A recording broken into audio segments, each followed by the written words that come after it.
And an awesome matchup the first Monday night of the season, week one. They're at the Bears, so it'll be Caleb Williams, if you will, 2.0, because I'm assuming you gleaned when you got to Bears camp that Ben Johnson has told him how to watch film, right? And given him an indication on that front, you know. I think he probably gave him some instructions. A little bit on that. And, you know, Kevin Byard talking about how Ben Johnson wants to build a dynasty here, and Ben saying, listen, we're putting a lot on Caleb's plate to see what he can handle.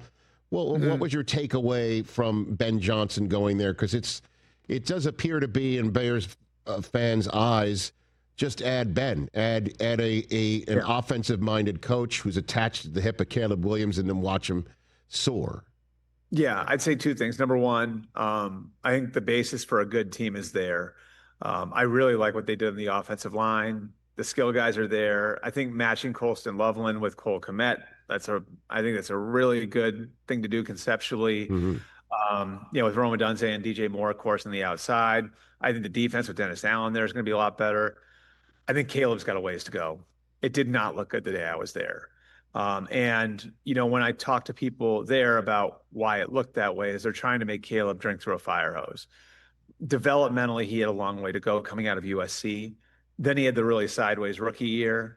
And you can see when you watch the difference in the speed of the operation when Case Keenum is in there, when Tyson Bagent is in there versus where it is with Caleb Williams. And so they're just trying to overload him with information. They're overloading him with defensive looks. They're overloading him with everything to try to speed up his process, to try speed up his learning.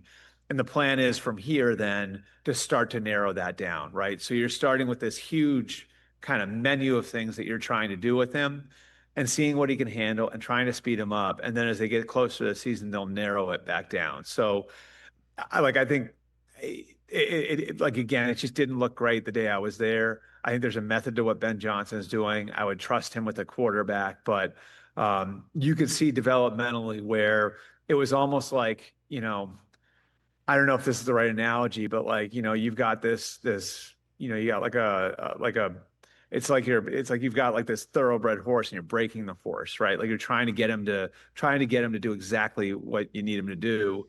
And, you know, I think that part of it has been a process with a lot of quarterbacks coming out of college offenses the way that they are right now.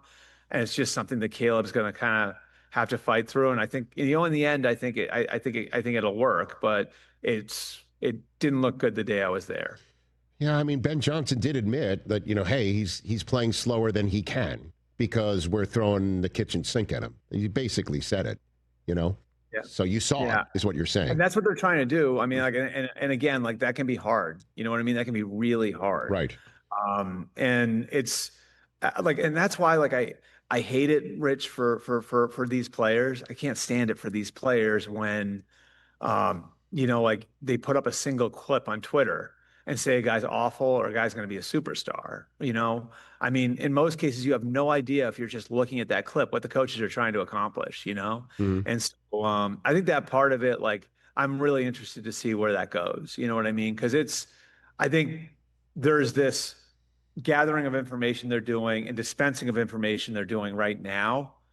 And the confidence building part of it, I think, will come later, you know, but their hope is that he'll build confidence through the amount of stuff he's able to handle. Catch the Rich Eisen Show live weekdays from 12 to 3 p.m. Eastern on Roku Sports Channel in the U.S.